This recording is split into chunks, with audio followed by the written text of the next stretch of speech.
Hi there, it's Tracy here from the Papercraft Studio. Thank you for joining me today.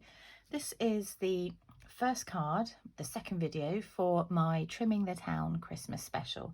So in the first video I showed you how to make the storage box that you get to keep the cards in or put a gift in. And this is the second video, and this is going to show how I made this tree card. All the products I'm using are from the Trimming the Town suite. I've used the dies, I've used some of these, all the trimmings, embellishments. When I'm doing my projects, I don't have too many of these left. So if you've ordered this in a kit from me, you will have everything you need to make the 3 versions of this. So on all of these cards, I'm using our Whisper White note cards and envelopes. So these are perfect because I didn't want anything too big for these little cards here. So the other supplies you need are piece of designer series paper that measures 3 inches by 3 inches, a piece of Whisper White cardstock which measures 2 3/4 inches by 2 3/4 inches, and another piece of Whisper White cardstock which measures 2.5 inches by 2.5 inches. And I've gone ahead and die cut the tree from the dies out of this piece. So I just popped it in the center of the cardstock, ran it through the stamping, the cutting and emboss machine, and if you have it in a kit, I gave you the little trees that came out because I thought you could pop them on another project. So that's what you end up with. The tree here I fussy cut from this sheet here, so it's got the big houses on, the bigger trees, the kind of almost like school looking buildings I guess on there. And don't be scared of fussy cutting, it's actually really simple to do. So I'm just going to come over here and get this tree. So on some of the other videos I might go ahead and cut these out beforehand, but I just wanted to show you how easy it is. So if you move the paper more than the scissors, it's actually easier. So just come in, snip a little there on each of these little branches going down, and then come back round and cut up there. And I tend to leave a small border all the way around so that actually you don't have to be that accurate at cutting.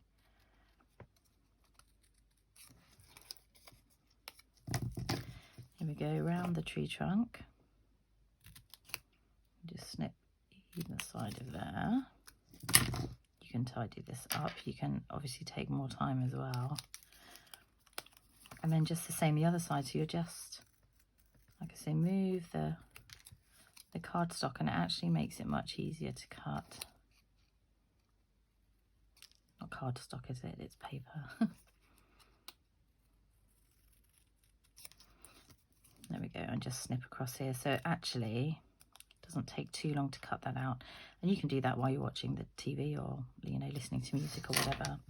Maybe put some Christmas music on. So there we go, that's the tree, and that's going to sit really nicely in there because with the designer series paper, often Stampin' Up will include papers that the dies cut the shapes out for you. So if you had the dies, you could cut that out with a die, but I just wanted to show you how I fussy cut it. So now it's a case of layering up. I'm going to put the envelope to one side. So the piece of designer series paper, this was one that I cut from the main scene, and I showed you in the first video how I cut this to make sure you had enough for all of your projects. If you wanted to replicate these cards, this series of cards I'm doing. It's such a really sweet scene on the front, and it's hard to cut into something like that, but this way you've still got lots of the sort of the good bits left on there, if you like. So I'm going to pop this designer series paper with sort of an even border around those 3 edges there. I've got it so my swirls are going this way, but you know, if you want them going down, however you want to do it. And then we're going to stick this one flat onto there as well. So actually once it's on, you don't see a lot of the design of the paper underneath, but I didn't particularly want to use just cardstock on there, especially as I've, you know, included half a pack of the designer series paper in your kits. But it just gives a little, you know, a different look underneath. So this one is layered on top here, leaving an even border around. And then for your cutout here, if you flip it over, we're going to pop this up on some dimensionals. In your kit you would have had some mini dimensionals and some of the bigger ones as well. Okay, so I'm going to pop a couple of the bigger ones, and what you want to do is have them fairly close to the cutout so that it really props up the middle as well, and then you want some near the edge as well, so maybe near the corners. You can put a couple of mini ones if you don't want to use all the big ones up here. But it's just really so it's all elevated and nothing's kind of sinking down. I'm just going to move on to some of my minis here, but if you only have the large dimensionals, you can just cut some in half. I just wanted to get near the bottom of this tree. That looks a bit overkill, doesn't it, for dimensionals, but and actually I'm going to put one more over here. So you can see it doesn't sink anywhere. You've still got that nice gap in the middle. So I'm just going to peel the backings off.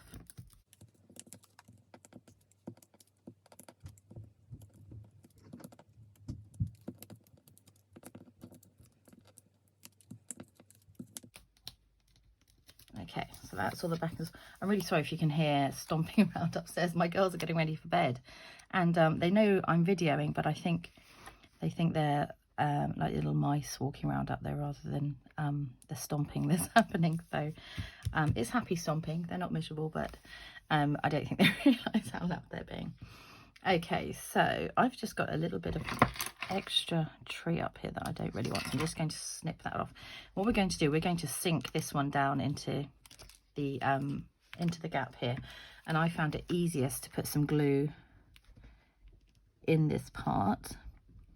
Not too much, because you don't want it to come out of the sides and show. So you're just going to lower this into there, and then you can just use your fingers or your scissors or whatever you've got there just to move it around until you get it into the space that you want it to be. Now you will go ahead and use the embellishments that I've popped in your pack. So you've got some little red dots. You can decorate this however you want, really. I've popped a couple on the tree as well. I only have a star left, so I'm going to show you just on this one that I can actually put a star on, but I don't have enough of the other ones left, and I didn't want to order a whole new pack just to do the videos, really. So the stars on there, actually what I could use, even though they're slightly different colour, I'm going to use some of these little real red rhinestones down here. I'm going to use my take your pick tool just to pick those up. Whoops. Just so that my card looks similar to how yours is going to come out. I would move that one on. And then a couple on the tree. Do I have some more here? Yeah. And maybe one down there. So you can decorate that however you want, and put more on, but just bear in mind you've got other cards that you're going to need to put some of these embellishments on. And then finally, I'm hoping I can see it here.